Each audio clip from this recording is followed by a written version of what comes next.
5 জন retired special ফোর্সের সদস্যরা একদিন কলম্বিয়ার ড্রাগ মাফিয়ার বাড়িতে $70 মিলিয়ন ডাকাতির এক ভয়ানক প্ল্যান করে বসে। কিন্তু সেই মিশনে তাদেরকে এমন সব পরিস্থিতির মধ্যে দিয়ে যেতে হয় যা রীতিমতো তোমাকে থ্রিল করে দেবে। বলছিলাম 2019 সালে নেটফ্লিক্সে মুক্তি পাওয়া ট্রিপল ফান্ট্রিয়ার মুভির কথা।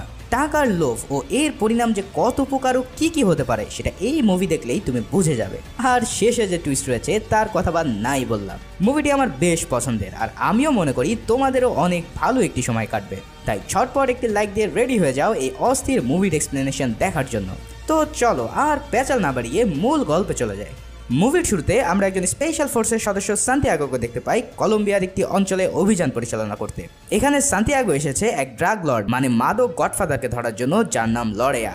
সান্তিয়াগো কলম্বিয়ান পুলিশের সহায়তায় সাসপেক্টের বাড়ির সামনে গিয়ে চারিদিক থেকে ঘিরে ফেলে। পুলিশ তার হেডমাইক দিয়ে তাদেরকে স্যারেন্ডার করার নির্দেশ দেয়, কিন্তু কিসের স্যারেন্ডার? উল্টো ডিজে গান বাজিয়ে আচমকায় তারা ভিতর থেকে পুলিশের উদ্দেশ্যে ফায়ারিং করতে থাকে। এবার সান্তিয়াগো সবাইকে ব্যাকআপ নিয়ে হোল্ড করতে বলে, কারণ ভিতরে অনেক সদস্য আছে বলে তার মনে হচ্ছে। ততক্ষণে মাদক ব্যবসায়ীরা কয়েকজন পুলিশের মাথার খুলি উড়িয়ে দিয়েছে, আর এটা দেখে সান্তিয়াগো আরও ঠান্ডা মাথায় প্ল্যান করতে থাকে কিভাবে এদের খতম করা যায়। এবার সান্তিয়াগো সন্তপনে ওই বাড়ির কাছাকাছি চলে আসে, আর তার কাছে থাকা হ্যান্ড ক্যানিয়ন দিয়ে ফায়ার করলে ওই বিল্ডিং এর বারান্দা উড়ে গিয়ে মাদক ব্যবসায়ীরা মারাত্মকভাবে আহত হয়। পরিবেশ যখন ঠান্ডা হয়ে যায় তখন সান্তিয়াগো ভিতরে ঢুকে দেখতে পায় অনেক মাদকের চালারা সেখানে আটক হয়ে পড়ে আছে। কলম্বিয়ান একজন পুলিশ তাদের বস লরেয়ার বিষয়ে জিজ্ঞাসাবাদ করলে তারা বলে, আরে স্যার, এখানে $4 লাখ আছে, এটা নিয়ে আমাদেরকে ছেড়ে দেন। কিন্তু মাদক ব্যবসায়ীদের কাছে $4 লাখ তো হাতের ময়লা। তাই পুলিশ তাদেরকে লরেয়ার লোকেশন জানাতে বলে, যেখানে লরেয়ার তার সব টাকা লুকিয়ে রেখেছে। ওইখানে আটক হওয়া একজন এবার লরেয়ার লোকেশন সম্বন্ধে জানায় আর বলে যে সে তার সব টাকা একটি জঙ্গলের মধ্যে বাড়ি বানিয়ে সেখানে লুকিয়ে রেখেছে, কারণ লরেয়া কখনোই ব্যাংকে বিশ্বাস করে না। তার ওই বাড়িতে অনেক সিকিউরিটি আছে যেখান থেকে কারো সাধ্য নেই এই টাকা বের করার। এই সব শোনার পর পুলিশ একে একে সবাইকে ক্রস ফায়ার দেয়, আর এখানে আমরা একটা মেয়েকে দেখতে পাই যার নাম ইয়োভানা। তাকে সহ আরও কিছু মাদক ব্যবসায়ীদের ধরে জেলে নেওয়ার সময় ইয়োভানা সেখান দিয়ে চাকমা দিয়ে পালিয়ে যেতে চায়। সান্তিয়াগো তার টিমকে বলে, ওকে আমি ধরে আনছি। এই বলে সে ইয়োভানার পিছু নেয়, কিন্তু কিছু দূর যাওয়ার পরেই সে তাকে হারিয়ে ফেলে। তোমরা কি ভাবছো কিভাবে এত সহজে একটি মেয়ে এই মারদাঙ্গা পুলিশের কাছ থেকে পালিয়ে গেল? আসলে মেইন ব্যাপার হচ্ছে এই ইয়োভানা হলো সান্তিয়াগোর বর্তমান ইনফরমার, যে কিনা লরেয়ার গুপ্তচর হিসেবে 2 মাস হলো কাজ করছে। ইয়োভানার ছোট ভাইকে পুলিশ আটক করে রেখেছে, আর সে সান্তিয়াগোকে হেল্প করছে যাতে করে সে তার ভাইকে ছাড়িয়ে নিতে পারে। সান্তিয়াগো তাকে প্রমিস করে যে লরেয়াকে শেষ করার পর তার ভাইকে যেভাবেই হোক তার কাছে ফেরত দেবে এবং এই দেশ থেকে তাকে পালিয়ে যাওয়ার জন্য সব ধরনের হেল্প করবে। এখানে ইয়োভানা তাকে জানায় লরেয়া একটি জঙ্গলের মধ্যে তার বাড়িতে সব টাকা লুকিয়ে রেখেছে। সেখানে প্রায় $70 মিলিয়ন রয়েছে, যেগুলো ওই বাড়ির মধ্যেই আছে।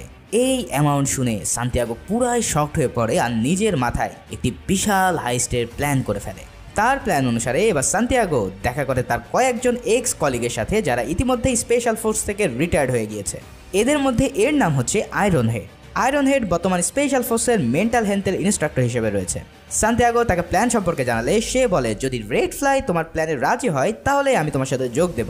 এখন সান্তিয়াগোর কাজ হচ্ছে এই রেড ফ্লাইকে রাজি করানো। পরের সিনে আমরা রেড ফ্লাইকে দেখতে পাই, যে কিনা স্পেশাল ফোর্সে থাকাকালীন খুব মেরিট এবং টপ ক্লাস একজন সোলজার ছিল, কিন্তু বর্তমানে রেড ফ্লাই অনেক অর্থ কষ্টের মধ্যে রয়েছে। টুকটাক বাড়ি বিক্রির দালালি করে সে তার মেয়েকে নিয়ে কোনো রকম দিন যাপন করে চালিয়ে নিচ্ছে। সেখানে সান্তিয়াগো উপস্থিত হয়ে তাকে তার প্ল্যান সম্পর্কে বলতে থাকে। সান্তিয়াগো জানায় সে একটি এজেন্সির মাধ্যমে আনঅফিসিয়াল মিশনের দায়িত্ব পেয়েছে, যেখানে একজন ড্রাগ লর্ডের বাড়িতে রেড করে তার সকল অর্থ সিজ করতে হবে। যত টাকা আমরা সিজ করতে পারবো তার 25% অ্যামাউন্ট আমাদের দিয়ে দেওয়া হবে। টাকার অঙ্ক যেহেতু 70 মিলিয়ন, তাই আমরা যদি এটা করতে পারি তাহলে একজনের ভাগে হিউজ অ্যামাউন্ট পাওয়া যাবে, যা দিয়ে আমরা বাকি জীবন আরামায়েসে পার করে দিতে পারবো। যেহেতু রেড ফ্লাই অনেক ট্যালেন্ট ছিল, তাই সে বুঝে যায় যে এই কাজটা হচ্ছে একদম ইললিগাল, তাই সে সরাসরি নাকচ করে দেয় এই মিশনে যাওয়ার জন্য। কিন্তু সান্তিয়াগো বলে, ভাই সারা জীবন দেশের জন্য 5 গুলি খেয়েছো, কিন্তু দেখো তার বিনিময়ে এখন মেয়েকে একটি ভালো কলেজেই ভর্তি করতে পারলে না, কি লাভ হলো সারা জীবন এত সৎ থেকে? তার চেয়ে জীবনে একবার অফ দ্য রেকর্ড কাজ করো, আমি কথা দিচ্ছি কোনো ধরনের ঝামেলা হবে না এখানে। এই সব শুনে তবুও রেড ফ্লাইয়ের মন নরম না হলে সান্তিয়াগো পুরো প্রজেক্টের একটি ফাইল তার হাতে গুজে দিয়ে সেখান থেকে চলে যায়। এবার সান্তিয়াগো ফিরে আসে আয়রন হেডের কাছে আর জানায় এই বান্দাকে তো সে কোনোভাবেই রাজি করাতে পারলো না। আয়রন হেড বলে তাকে ছাড়া মিশন সম্ভব না, কারণ তার যে ট্যালেন্ট সেটা দিয়েই কেবল এমন কঠিন মিশনকে একদম পানির মতন সহজ করা পসিবল। এখানে এবার তাদের সাথে দেখা হয় আরও 2 জন ফ্রেন্ডের সাথে, যাদের নাম বেন ও ক্যাটফিশ। বেন বর্তমানে বক্সিং প্লেয়ার, আর ক্যাটফিশ আগে ছিল স্পেশাল ফোর্সের একজন পাইলট। সান্তিয়াগোর এই মিশনে একজন পাইলট প্রয়োজন। তাই সে ক্যাটফিশকে জয়েন করার জন্য অফার করলে সেও জানায় বর্তমানে সে একদম সাংসারিক মানুষ, এখন সে আর নতুন করে কোনো ক্যাচালে জড়াতে চায় না। তবুও সান্তিয়াগো তাদের দুজনকে রাজি করতে সক্ষম হয়, আর অবশেষে সেখানে রেড ফ্লাইও সেই ফাইটে উপস্থিত হলে সবার বুঝতে বাকি থাকে না যে তাদের মিশন শুরু হতে যাচ্ছে। সবাই বেশ এক্সাইটেড এমন একটি লাইফ চেঞ্জিং মিশন করার জন্য যেখানে তাদের জীবন পুরোই পাল্টে যেতে চলেছে। তবে রেড ফ্লাই জানায় সে কেবল একজন রেকি হিসাবে এই প্ল্যানে থাকবে, কোনো ধরনের ফায়ারিং বা কিলের মধ্যে সে নেই। সান্তিয়াগো এক বাক্যেই তার সত্ত্বে রাজি হয়ে গেলে 2 দিন পর সবাই মিলে আমেরিকা থেকে কলম্বিয়ার উদ্দেশ্যে রওনা দেয়। সান্তিয়াগো আগে থেকেই তাদেরকে ফেক পাসপোর্ট রেডি করে রেখেছিল, আর যেহেতু কলম্বিয়ায় ফেস রেকগনাইজেশন টেকনোলজি এখনো ম্যাচ ভাবে নেই, তাই তাদের ফেসও কেউ চিনতে পারবে না। ফলে কাজ শেষ করে বের হয়ে গেলেও তাদের কোনো রেকর্ড কেউ খুঁজে পাবে না। কলম্বিয়াতে এসেই তারা পৌঁছে যায় এক ভয়ানক জঙ্গলের মধ্যে যেখানে লড়াইয়া সেফ হাউস ছিল। এখানে এসে সবাই পজিশন নিয়ে অবজার্ভ করতে থাকে বাড়ির কার্যক্রম। এবার ক্যাটফিশ দেখতে পায় বাড়ির অনেক মাইনর মানে বাচ্চা কাচ্চা রয়েছে, পুরো বাড়িতে একটি ফ্যামিলির বসবাস। তাই সে সাফ জানিয়ে দেয় এই কাজ করার জন্য সে কোনো বাচ্চা বা মেয়েদের গায়ে আঁচড় দিতে পারবে না। তখন সান্তিয়াগো জানায় তার প্রয়োজন হবে না, কারণ লরেয়া অনেক ধার্মিক মানুষ। সে প্রতি রবিবার সকাল 6টায় 3 জন গার্ডের সাথে পুরো পরিবারকে চার্চে পাঠায় প্রার্থনা করার জন্য। আমরা সেই সময়টাতেই এই বাড়িতে রেড দেব। তবে সে সময় লরেয়া এই বাড়িতেই থাকার কথা, কারণ এত টাকা ছেড়ে সে কখনোই বাড়ি থেকে বের হয় না। এমন সময় সেখানে সান্তিয়াগোর সেই গার্লফ্রেন্ড বা ইনফর্মার একটি গাড়ি নিয়ে তার বাড়ির সামনে উপস্থিত হয়। ইয়োভানা কয়েকটি টাকার ব্যাগ ও হিসাবের খাতা নিয়ে চলে যায় লরেয়ার কাছে সেটা সাইন নেওয়ার জন্য। এখানেই আমরা প্রথমে লরেয়াকে দেখতে পাই। অন্যদিকে আয়রন হেড ঝোপের মধ্যে একটি গ্রাউন্ড সেন্সর দেখতে পায়, যেটা সেট করা হয়েছে যাতে কেউ এই পথ দিয়ে গেলে তার ইনফরমেশন লরেয়া পেয়ে যায়। তবে পুরো টিম এই অবজারভেশনে বুঝতে পারে যে এই জায়গাটা লরেয়া যতটা সেফ ভাবে ততটা না। তাদের মতন এলিট টিমের কাছে এই ধরনের সিকিউরিটি ব্রেক করা কোনোই ব্যাপার না, তাই সহজেই বাড়িতে রেড দিয়ে সব টাকা হাতিয়ে নিতে খুব একটা বেগ পেতে হবে না তাদের। রাতে ডিনার করার সময় যখন রেড ফ্লাই সান্তিয়াগোকে প্রশ্ন করে তোমার এজেন্সির টিম কখন আসবে, তখন সান্তিয়াগো জানায় এটা আসলে কোনো এজেন্সির মিশন নয়, এই মিশনটা আমরা নিজেরাই করতে যাচ্ছি। তোমরা এটা শুনে রাজি হতে না বিধায় আমি তোমাদেরকে মিথ্যা বলে এখানে নিয়ে এসেছি। এই সব ফাউল কথা শুনে রেড ফ্লাই তো পুরোই মেজাজ খারাপ হয়ে পড়ে, কিন্তু সান্তিয়াগো জানায় আরে ভাই আমরা পুরো এলাকা অবজারভেশন করে দেখেছি যে আমাদের এই 5 জনই এনাফ এই মিশনের জন্য। ফলে এটা করে আমরা সবাই পুরো $70 মিলিয়ন সমভাগে ভাগ করে নেব, আর এই টাকাগুলো তো সব অবৈধ, তাই কেউই কখনো এই টাকার হিসেব চাইতে আসবে না। এছাড়াও লরেয়াকে মেরে ফেলতে পারলে এই দেশেরও একটা বড় উপকার হবে। এমনও হাজারো বয়ান দেওয়ার পর সবাই মোটিভ হয়, আর অবশেষে মিশনটি নিজেরাই করার জন্য সম্মতি জানায়। যেহেতু মেইন প্ল্যান মেকার হলো রেড ফ্লাই, তাই এবার সে প্ল্যান অনুসারে ব্রিফ করতে থাকে। সে জানায় আমাদের 40 মিনিটের মধ্যেই এই রেড শেষ করতে হবে, যাতে তার ফ্যামিলি চার্চ থেকে ফেরত আসার আগেই আমরা কেটে পড়তে পারি। রেড স্টার্ট করেই আমাদের প্রথম কাজ হবে সব গার্ডদের হ্যান্ডকাপ পরানো এবং সিকিউরিটি রুমের ক্যামেরা ও হার্ড ড্রাইভ ডিস্ট্রয় করা। এরপর এই $70 মিলিয়ন ব্যাগে ভরতে হবে। যেহেতু টাকার পরিমাণ অনেক, তাই এর ওজন হবে প্রায় 800 কেজি। এবার এত ভারী ব্যাগ ক্যারি করার জন্য দরকার পড়বে একটি ভ্যানের, কারণ এত ওজন নিয়ে আমরা 5 জন অন্য পথ দিয়ে ভেঙে যেতে পারবো না। যেহেতু ওই বাড়িতে যে গাড়িগুলো রয়েছে সেগুলো সব চার্জ যাওয়ার জন্য ব্যবহার করা হবে, তাই আমাদেরকে ইয়োভানার মাধ্যমে আরও একটি গাড়ি সেখানে সেট করে রাখতে হবে। এরপর 32 ঘন্টার মধ্যে একটি হেভি লিফটিং হেলিকপ্টার লাগবে, যেটা এই পরিমাণ টাকা উড়িয়ে নিয়ে যেতে পারবে এবং আমাদেরকে সি পোর্ট পর্যন্ত পৌঁছে দিতে পারবে। এই সব প্ল্যান শুনে সবাই তো পুরাই ফ্রিদা হয়ে পড়ে রেড ফ্লাইয়ের উপর। এরপর সান্তিয়াগো ইয়োভানার সাথে দেখা করে জানাই আমার একটি এক্সট্রা ভ্যান লাগবে লরেয়ার বাড়ির সামনে। সেটা যদি তুমি করতে পারো তাহলে তোমার ভাইকে মুক্ত করার পাশাপাশি আমি তোমাকে $2 মিলিয়ন দেবো। এত অ্যামাউন্টের কথা শুনে ইয়োভানা রাজি হয়ে যায় সেটা করার জন্য। সব তো সেট হয়ে গেল, এবার অপারেশনে যাওয়ার জন্য প্রয়োজন ইকুইপমেন্ট। তবে সান্তিয়াগো পুরো একটি অস্ত্রাগার আগে থেকে রেডি করে রেখেছিল তাদের জন্য। এখানে রেড ফ্লাই সবার উদ্দেশ্যে মেইন পয়েন্টগুলো তুলে ধরে। Number 1 safety. এখানে কোনো মেডিক বা গ্রাউন্ড সাপোর্ট থাকবে না, তাই জখম হলেও প্রাথমিক ট্রিটমেন্ট নিয়ে সামনের দিকে আগাতে হবে। নাম্বার 2, এই মিশনের পর সবার লাইফ চেঞ্জ হয়ে যাবে, কারণ তোমরা বাইবেল হাতে নিয়ে যে শপথ করেছিল অন্যায়ের বিরুদ্ধে সেটা এবার ভাঙতে চলেছে, কারণ আমরা দেশের জন্য নয় নিজের সাথে অন্যকে আঘাত করতে চলেছি। নাম্বার 3, লরেয়ার ফ্যামিলি। যদি তারা সেদিন চার্চে না যায় তাহলে এই মিশন কোনো কথা ছাড়াই শেষ। কোনো ধরনের সেকেন্ড স্টেপ আমরা নেব না এই মিশনের জন্য, কারণ ফ্যামিলিকে হিট করে আমরা এই অন্যায় কাজ করতে পারবো না। আর সর্বশেষ হলো এখনো সময় আছে এই মিশন থেকে বের হয়ে যাওয়ার, কারণ এখন টাকার লোভে হয়তো আমরা মত্ত আছি, কিন্তু ভালো হয় যদি এই মিশন ছেড়ে এখনই কেউ চলে যায়। তবে এই 5 জনের কেউই এই সব শুনেও মিশন ছেড়ে যায় না, ফলে শুরু হয় এক ভয়ানক লোভের মিশন। পুরো টিম ভারী বর্ষণের মধ্যে মাঝরাত্রে উপস্থিত হয় লরেয়ার বাড়ির সামনে।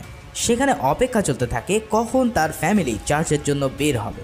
ঠিক 6টার সময় লরে আর ফ্যামিলি 3জন গার্ড নিয়ে বের হয়ে পড়ে চার্চের উদ্দেশ্যে, আর অন্যদিকে ইয়োভানাও হাজির হয় একটি খালি গাড়ি নিয়ে। গার্ড তাকে প্রশ্ন করলে সে জানায় এই গাড়ি লরেয়া নিজে নিয়ে আসতে বলেছে। এদিকে ইয়োভানা সেখান থেকে চলে যাওয়ার পর স্পেশাল টিমও সামনের দিকে আগানো শুরু করে। ঘরে ঢুকেই প্রথমে আয়রন হেড একটি গার্ডকে পিছন থেকে অ্যাটাক করে তাকে বন্দি বানিয়ে ফেলে। অন্যদিকে সবাই সন্তর্পণে ঘরের মধ্যে দিয়ে হাঁটতে থাকে আর একে একে বাকিদেরও কোনো সাউন্ড ছাড়াই আটক করে ফেলে। কিন্তু একজনকে ধরতে না পেরে ক্যাটফিশ তার পায়ে গানশট দিয়ে ফেলে, ফলে এই সাউন্ডে সবাই অ্যালার্ট হয়ে যায়। তবে সেখানে আর কোনো গার্ড না থাকায় খুব একটা সমস্যায় পড়তে হয় না তাদের। এরপর সবাই বাড়ির মেন রুমে প্রবেশ করে, কিন্তু কোথাও তারা একটি টাকারও সন্ধান পায় না। মুহূর্তেই পুরো টিম বুঝে ফেলে যে ওই ইনফর্মার তাদেরকে ভুল বলেছে যে এই বাড়িতে টাকা লুকানো আছে। তারা রাগে দুঃখে প্রায় চলেই যাবে, ঠিক সেই সময় সান্তিয়াগো কিছু রঙের ডিব্বা দেখতে পায় যেটা দিয়ে কয়েকদিন আগে পুরো দেওয়াল রং করা হয়েছে। তাই সে দেওয়াল ভাঙতে শুরু করে, আর দেওয়াল ভাঙার পর তাদের সবার চোখ আনন্দে জলজল করতে থাকে, কারণ পুরো দেওয়ালে থরে থরে সাজানো রয়েছে লরেয়ার সব ডলারগুলো। এত এত ডলার একসাথে দেখে সবাই প্রায় পাগলের মতন তা ব্যাগে ভরতে থাকে। ইতিমধ্যে তাদের 40 মিনিটের 25 মিনিট পার হয়ে গিয়েছে, তাই 15 মিনিটের মধ্যে সব ডলার ব্যাগে ভরে গাড়িতে তুলতে হবে। কিন্তু এক দেওয়ালের ডলার শেষ হয়ে গেলে অন্য দেওয়াল ভেঙেও দেখে সেখানে এক গাদা ডলার পড়ে রয়েছে। তার মানে পুরো বাড়ির দেওয়াল লরেয়ার ডলারে বোঝাই করা ছিল। একদিকে টাইম শেষ হয়ে যাচ্ছে, কিন্তু অন্যদিকে রেড ফ্লাই তার ডলার ব্যাগে ভরেই যাচ্ছে। তাকে দেখে মনে হচ্ছিল এই টাকার নেশা তাকে পুরোই পেয়ে বসেছে। আসলে দীর্ঘদিন অর্থকষ্টে ভোগার কারণে রেড ফ্লাই এত অর্থ দেখে পুরোই লোভী হয়ে পড়ে। বেন তাকে বারবার নিষেধ করলেও সে বলে এই তো হয়ে যাচ্ছে, এখনই শেষ করে দিচ্ছি। কিন্তু লোভ তাকে এমনভাবেই পেয়ে বসে যে টাইম ওভার হয়ে গেল সে টাকা নিতেই থাকে। অবশেষে সবাই মিলে জোরাজোরি করলে রেড ফ্লাই ক্ষান্ত হয় আর তারা বের হওয়ার জন্য রেডি হয়। তবে অন্য একটি রুমের মধ্যে আসতেই সেখানে আলমারির পিছনে লুকিয়ে থাকা লরেয়া তাদের উপরে হামলে পড়ে, কিন্তু এই স্পেশাল ফোর্স তাকে ডিরেক্ট শট নিয়ে তার কেচ্চা সেখানেই খতম করে দেয়। তবে লরেয়ার ছোড়াগুড়িতে আয়রন হেড তার পেটের নিচে আঘাত পায়, কিন্তু সেটা অত গুরুতর না হওয়ার কারণে সে প্রাথমিক ট্রিটমেন্টের পরে তাদের সাথে চলাচল শুরু করে। কিছুক্ষণের মধ্যেই তারা টের পায় বাকি যে গার্ডগুলো ছিল তারা ইতিমধ্যে পুরো বাড়ি ঘিরে ফেলেছে। তাই সবাই এবার কিলিং মিশনের জন্য নিজেদেরকে প্রস্তুত করে। আসলে তাদের মিশনে কোনো হত্যাযজ্ঞ চালানোর কথা ছিল না, কিন্তু এখন সবাই যেই ট্র্যাপে পড়ে গিয়েছে সেখানে কিলিং মিশন ছাড়া সামনে আর এগোনো সম্ভব না। ফলে সবাই একে একে গার্ডদেরকে মেরে সামনের দিকে আগাতে থাকে। যেই রেড ফ্লাই বলেছিল আমি কোনো কিল করব না, সেই সবচেয়ে বেশি কিল করা শুরু করে। একেই বলে টাকার লোভে ভাই, টাকার লোভ। অন্যদিকে সান্তিয়াগো একটি বিশাল কুবুদ্ধি পাকায়। যেহেতু পুরো বাড়িতে এখনো কয়েক মিলিয়ন ডলার রয়েছে, তাই সেগুলোতে যেন অন্য কারোর হাত না পড়ে, তাই পুরো বাড়িতে এসে আগুন ধরিয়ে দেয় আর লরেয়ার জীবনের সকল সম্পত্তি এক নিমিষে পুড়িয়ে দেয়। এরপর তারা সবাই মিলে গাড়িতে উঠে রওনা দেয়, আর যাওয়ার পথেই তাদের সাথে দেখা হয়ে যায় লরেয়ার ফ্যামিলির সাথে। তারা কি আর জানে এই টিমই তার পরিবারের কর্তাকে মেরে পুরো বাড়ি জ্বালিয়ে দিয়েছে। যাই হোক, এই টিম এবার একটি লোকাল এয়ারপোর্টে হাজির হয়, আর সেখানে ক্যাটফিশ পুরো ডলার ওজন করে দেখে যে তারা 70 মিলিয়ন নয় বরং 250 মিলিয়ন ডলার নিয়ে এসেছে। এটা শুনে তো পুরো টিম আনন্দে ফেটে পড়ে, কিন্তু বড় সমস্যা হলো এত ডলারের যে ওজন তা এই হেলিকপ্টারের ক্যাপাসিটির বাইরে, কারণ এই হেলিকপ্টারটি 4000 কেজি পর্যন্ত বহন করতে পারবে, কিন্তু সেটাও সর্বোচ্চ 2000 ফিট উচ্চতায়। কিন্তু তাদের হেলিকপ্টারকে 5000 ফিট উচ্চতায় উড়ে এসে অ্যান্ডিজ নামের পর্বতমালা ক্রস করতে হবে, তাই এই হেলিকপ্টারটি 2000 কেজির বেশি লোড নিতে পারবে না। তবুও ক্যাটফিশ বুদ্ধি করতে থাকে যে কিভাবে সব ডলারগুলো নেওয়া যায়। এদিকে সেখানে ইয়োভানা উপস্থিত হলে সান্তিয়াগো তার শর্ত মতে ইয়োভানার ভাইকে সেখানে নিয়ে আসে আর তাদেরকে হেলিকপ্টার করে পেরুর বর্ডার পর্যন্ত ছেড়ে দিতে চায়। কিন্তু এখানে রেডফিশ বলে আরে আমরা এই দুজনকে নিলে তো বেশি ওজন হয়ে যাবে হেলিকপ্টারে, ওদের বাদ দিয়ে দে। কিন্তু সান্তিয়াগো জানায় আমি সেটা পারবো না, কারণ তাদের জন্যই এত কিছু আমরা করতে পেরেছি। যাই হোক, পুরো টিম ইয়োভানাকে নিয়ে রওনা দেয় আর তাদের পেরুর বর্ডারে পৌঁছে দেয়। সান্তিয়াগো তাকে $2 মিলিয়ন দিয়ে বলে আমি তোমাদের অস্ট্রেলিয়ার ভিসা ও পাসপোর্ট বানিয়ে দিয়েছি, এখান থেকে সোজা তোমরা অস্ট্রেলিয়ায় গিয়ে সেফ থেকো। ইয়োভানা সান্তিয়াগোর কন্ট্যাক্ট নম্বর চাইলে সান্তিয়াগো জানায় আমাকে তোমার খোঁজা লাগবে না, আমি তোমাকে খুঁজে বের করব। এই বলে সান্তিয়াগো তাকে বিদায় জানায় আর টিম এবার উড়াল দেয় সমুদ্র সৈকতের উদ্দেশ্যে, যেখানে তাদের জন্য একটি বোট অপেক্ষা করছিল। সকাল সকাল তারা পৌঁছে যায় অ্যান্ডিজ পর্বতমালার পাদদেশে। তবে সেখানে যাওয়ার পর থেকেই তাদের হেলিকপ্টার ফাজলামো শুরু করে দেয়। অতিরিক্ত ওজনের কারণে হেলিকপ্টার জার্কিং শুরু করলে ক্যাটফিশ বলে আমাদের কিছু ওজন হালকা করতে হবে, নাহলে এই পর্বতমালা আমরা পার হতে পারবো না। তাই সবাই মিলে $50 মিলিয়ন ব্যাগ সেই পাহাড়ি এলাকায় ফেলে দেওয়া শুরু করে। কিন্তু এরপরেও তাদের হেলিকপ্টার এত ভার নিয়ে পাহাড় পার হতে পারে না। এর ফলে হেলিকপ্টারের ইঞ্জিনে আগুন ধরে যায় এবং সেটা পাশের কৃষি জমিতে ভূপাতিত হয়ে পড়ে। এমন হার্ড ল্যান্ডিং এর কারণে কেউ আহত না হলেও তাদের ডলারের ব্যাগের আশেপাশে অনেক লোক জড়ো হয় আর তারা সব ডলারগুলো লুট করা শুরু করে। সান্তিয়াগো তখন নিজেদেরকে আর্মি অফিসার বলে পরিচয় দেয় আর বলে এগুলো সরকারি মালামাল, কেউ যেন একটা টাকায় হাত না দেয়। কিন্তু গ্রামের লোক বলে যেহেতু এটা আমাদের জমিতে পড়েছে তাই এর মালিক এখন আমরাই। এই ক্যাচাল নিয়ে সান্তিয়াগো আর রেড ফ্লাই তাদের সাথে অনেক কথা কাটাকাটি শুরু করে দেয় আর এক পর্যায়ে গ্রামের লোকজন তাদের উপর হামলা চালাতে চাইলে রেড ফ্লাই দুমদাম করে তিনজনকে শুট করে দেয়। এমন আকস্মিক ঘটনায় সান্তিয়াগো পুরাই শকড হয়ে পড়ে, কিন্তু যেহেতু অঘটন ঘটেই গিয়েছে তাই এখন সবাইকে ভয় দেখিয়ে হলেও এখান থেকে ফেরত যেতে হবে। সান্তিয়াগো তখন এই গ্রামের প্রধানের কাছে যায় আর তাকে ভিকটিমের পরিবারের জন্য কিছু নগদ অর্থ প্রদান করলে গ্রামের প্রধান তাদেরকে চলে যেতে দেয়। কিন্তু যাবার সময় তারা দেখতে পায় একটি ইয়াং ছেলে তাদের দিকে অপলক দৃষ্টিতে তাকিয়ে রয়েছে।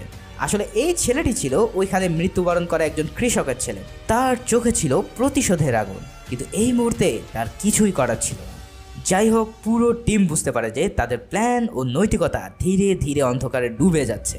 তবুও তারা বাকি অর্থগুলো গাধার পিঠে চড়িয়ে সামনের দিকে এগুতে থাকে। তারা একের পর এক ভয়ানক জঙ্গল নদী পাড়ি দিয়ে চলতে থাকে সমুদ্র কিনারায় যাওয়ার জন্য। এবার তারা একটি ভয়ানক পাহাড়ি ট্রেলে যাওয়ার সময় ক্যাটফিশের গাধাটি পাহাড় থেকে পা পিছলে ডলারের বস্তা নিয়ে পড়ে যায় আর পুরো আকাশে সেই ডলার ছড়িয়ে পড়ে। এমনভাবে একের পর এক ডলার হারিয়ে সান্তিয়াগো রেড ফ্লাইকে দোষারোপ করতে থাকে যে তোমার কারণে আজ এই অবস্থা। আমাদের প্ল্যান ছিল 70 মিলিয়নের, কিন্তু তোমার লোভের কারণে আজ এত ডলারের লোড নিচ্ছি আর বিপদে পড়ছি। কিন্তু বাকিরা তাকে ঠান্ডা করে আর বলে এখনো যা বেঁচে আছে চলো সেটাকেই বাড়ি পর্যন্ত নিয়ে যায়। তাই সবাই মিলে আবারও সামনের দিকে রওনা হতে থাকে। কখনো জঙ্গল, কখনো পাহাড় কিংবা কখনো ধুধু মরুর পথ দিয়ে তারা পাড়ি জমাচ্ছে, কিন্তু এই পথ যেন কোনোভাবেই শেষ হচ্ছে না। এক পর্যায়ে তারা আন্দিজ পর্বতমালার চূড়ায় ওঠার সিদ্ধান্ত নিলে সকল ডলারের ব্যাগ নিজেরাই উপরে উঠিয়ে গাধাগুলোকে মুক্ত করে দেয়।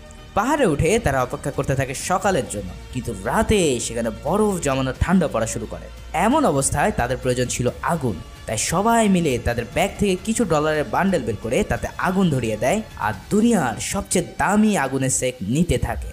মানে বুঝতেই পারছো, জীবনে বেঁচে থাকাটাই প্রথম স্টেপ, এরপর বেঁচে থাকলে সবকিছুই করা সম্ভব। এমন উদ্ভট কর্মকাণ্ডে তারা নিজেরাও পাগলের মতন আনন্দ করতে থাকে। এবার সকাল হলে তারা নিচের দিকে নামা শুরু করে, কিন্তু এখানেই ঘটে এক মহা বিপত্তি। নিচে নামার সময় কোথা থেকে যেন তাদের উপরে ফায়ারিং শুরু হয়ে যায়। পুরো টিম হতবাক হয়ে খুঁজতে থাকে যে কোন দিক থেকে বা কারা তাদের উপরে ফায়ারিং করছে, কিন্তু তারা কোনোভাবেই এনিমিকে ডিটেক্ট করতে পারে না। তাই সবাই আলাদা আলাদাভাবে পাহাড়ের চারিদিকে ছড়িয়ে পড়ে। সান্তিয়াগো পাহাড়ের উপরে উঠে দেখতে পায় একটা ছোট্ট ছেলে গান তাক করে ফায়ারিং করছে। সান্তিয়াগো একটি শট নিয়ে ওই ছেলেকে ডাউন করে দেয়, কিন্তু অন্য আরেকটি ছেলে খুব সন্তর্পণে রেড ফ্লাইয়ের উপরে অবস্থান নেয় আর সেখান থেকেই তাকে একটি হেডশট দিয়ে তার মাথা উড়িয়ে দেয়। এই আচমকা ইভেন্টে পুরো টিম একদম শোকে কাতর হয়ে পড়ে আর সান্তিয়াগো ওই ছেলেটিকে কিল করে দেয়। পরে দেখা যায় এটা ছিল সেই ছেলেটি যার বাবাকে সেদিন রেড ফ্লাই হত্যা করেছিল। কথাই বলে না, পাপ পাপকেও ছাড় দেয় না। তাই রেড ফ্লাই তার জীবন দিয়ে সেই পাপকে মোচন করেছিল। পুরো টিম তাদের ভাই সমতুল্য বন্ধুকে হারিয়ে শোকে কাতর হয়ে পড়ে, কিন্তু সান্তিয়াগো সবাইকে সান্ত্বনা দিয়ে জানায় আমাদের যেভাবেই হোক এই মিশন শেষ করতে হবে। এই মিশনে যে অর্থ রেড ফ্লাই আর্ন করেছে সেটা তার পরিবারের প্রাপ্য, তাই আমরা এই অর্থ নিয়ে গিয়ে সেটা রেড ফ্লাই পরিবারকে বুঝিয়ে দেব। এটা এখন আমাদের কাছে একটি বড় দায়িত্ব। সবাই তার কথা শুনে রাজি হয় আর রেড ফ্লাইয়ের বডি প্যাক করে তারা আবারও সামনের দিকে চলতে থাকে। তারা প্রায় সমুদ্রের কাছাকাছি চলে আসে, কিন্তু ইতিমধ্যে 5 দিন পার হয়ে গেছে বিধায় তাদের জন্য যে নৌকাটি অপেক্ষা করছিল সেটা এখনো আছে কিনা সেই বিষয়ে সবাই কনফিউজ হয়ে যায়। এটার খোঁজ নিতে বেন বলে আমি কিনারায় গিয়ে দেখে আসি ওই বোটের লোকজন এখনো আছে নাকি। বেন একাই নিচের দিকে রওনা হয় আর সবাই উপরে অপেক্ষা করতে থাকে সকালের জন্য। সকাল হলে সেখানে বেন আবারও ফিরে আসে আর জানায় ওই বোটটি এখনো সেখানে আছে। তাই আমরা সমুদ্রের কিনারে পৌঁছাতে পারলেই এই জাহান্নাম থেকে মুক্তি পাবো। তবে এখান থেকে যে পথ বিচে যাওয়ার দিকে গেছে সেখানে প্রায় 100 জন কিশোর গ্যাং ভারী সব অস্ত্র নিয়ে মৌজ মাস্তি করছে। ফলে আমাদের হয় সব কিছু এখানে ফেলে চলে যেতে হবে, আর না হয় ওই টিনেজারদেরকে কিল করে সামনের দিকে আগাতে হবে। সান্তিয়াগো জানায় সে যেহেতু ইতিমধ্যে অনেক কিছু হারিয়েছে এই লড়াই আর ডলারের জন্য, তাই এখন এই টিনেজারদেরকে মারতেও তার বাঁধবে না। তার বন্ধু যেহেতু এই টাকার জন্যই মরেছে, তাই এই টাকা সে দেশে নিয়েই যাবে। কিন্তু পুরো টিম তার কথায় অসম্মতি জানায়, কারণ ইতিমধ্যে তারা বহু পাপ করে ফেলেছে, আর কোনো হত্যাকাণ্ড কেউই করবে না। আয়রন হেড তাকে বোঝাতে সক্ষম হয় আর সান্তিয়াগো সিদ্ধান্ত নেয় তাহলে আমরা যা আয় করেছি এই সব টাকা এখানেই ফেলে যাব আর শুধু রেড ফ্লাইয়ের বডি ও নিজেদের ব্যাগে যা ক্যারি করা যায় তাই নিয়ে রওনা দেব। সবাই এই সিদ্ধান্তে রাজি হলে একটি খাদের মধ্যে তাদের কষ্টের টাকার ব্যাগগুলো একে একে ফেলে দেওয়া শুরু করে। যাক, অবশেষে তারা এই লোভের বেড়াজাল থেকে বেরিয়ে আসতে সক্ষম হয়। এবার সামনে আগানোর পালা। পুরো টিম ওই গ্যাংদের মাঝখান দিয়ে সন্তর্পণে এগিয়ে যেতে থাকে। বেন তাদের সাথে না গিয়ে আগে থেকে ওই বিচের কাছে চলে যায় যাতে সে বোটটি রেডি রাখতে পারে। অন্যদিকে সান্তিয়াগো, ক্যাটফিশ ও আয়রন হেড একটি গাড়ি দেখতে পেয়ে সেটার কাছে উপস্থিত হয়, কিন্তু সেখানে আগে থেকে এক ছোকরা উপস্থিত ছিল যে কিনা তাদের দিকে গান তাক করে ফায়ারিং করতে চায়। সান্তিয়াগো তাকে কোনো রকম শান্ত করতে চায়, তবে ওই ছেলেটি শান্ত না হয়ে তার বসকে কল করতে গেলে সবাই মিলে তাকে আটক করে আর গাড়ি স্টার্ট দিয়ে সেখান থেকে পালিয়ে যায়। ইতিমধ্যে ওই গ্যাংও বুঝে ফেলে তাদের এখানে বাইরের কেউ এসেছে, তাই সবাই মিলে তাদেরকে ধাওয়া করা শুরু করে দেয়। ক্যাটফিশ বলে, আরে ভাই, সবগুলারে শুট করে উড়াই দেয়, এছাড়া আমাদের হাতে আর কোনো রাস্তা বাকি নেই। কিন্তু সান্তিয়াগো জানায় সে নতুন করে আর কাউকে হত্যা করবে না, তবে যেভাবে ওই গ্যাং তাদের উপরে হামলে পড়েছে তাতে ফাইট ব্যাক না করলে তাদেরকেও মরতে হবে এখানে। তবুও সান্তিয়াগো শান্ত মাথায় এক এক করে তাদের গাড়ির টায়ারে ফায়ারিং করে আর সেগুলোকে থামাতে সক্ষম হয়। অবশেষে তারা বিচের কাছাকাছি চলে আসে আর সেখানে দেখা যায় বেন ইতিমধ্যে ওই স্পিড বোট নিয়ে তাদের জন্যই অপেক্ষা করছে। পুরো টিম রেড ফ্লাইয়ের বডি নিয়ে সেই স্পিড বোট উঠে পড়তে সক্ষম হয় আর ফাইনালি তারা সমুদ্রের গভীরে চলে যেতে থাকে। মুভিটি এখানে শেষ হয়ে যেতে পারতো, কিন্তু কাহিনীর টুইস্ট এখনো অনেক বাকি। পরে সিনে দেখা যায় তারা একটি ল ফার্মে এসেছে আর তাদের সবার কাছে থাকা ডলার হিসেব করে দেখা যায় যে তারা মোট $5 মিলিয়ন নিজেদের সাথে করে আনতে পেরেছে। তার মানে এখন প্রতিজন $1 মিলিয়ন করে শেয়ার পাচ্ছে এই মিশনে।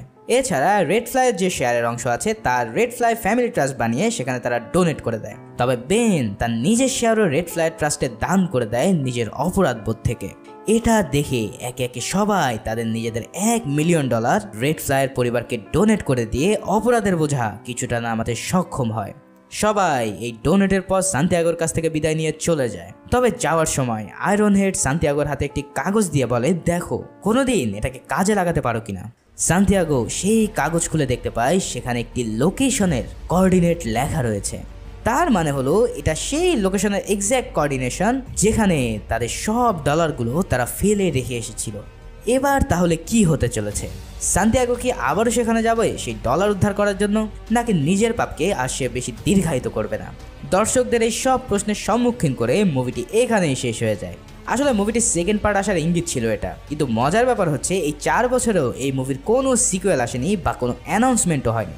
কে জানে, হয়তো কখনো এই মুভির সিকুয়েল আসলে আমরা জানতে পারবো সান্তিয়াগো সেই ডলার অদতে উদ্ধার করতে গিয়েছিল কিনা। ততক্ষণ চলো সবাই মিলে অপেক্ষা করতে থাকি। ভিডিওটি ভালো লাগলে একটি লাইক করে দিও আর নতুন হলে সাবস্ক্রাইবটা সেরে ফেলো। সবাই ভালো থেকো, সুস্থ থেকো, ধন্যবাদ।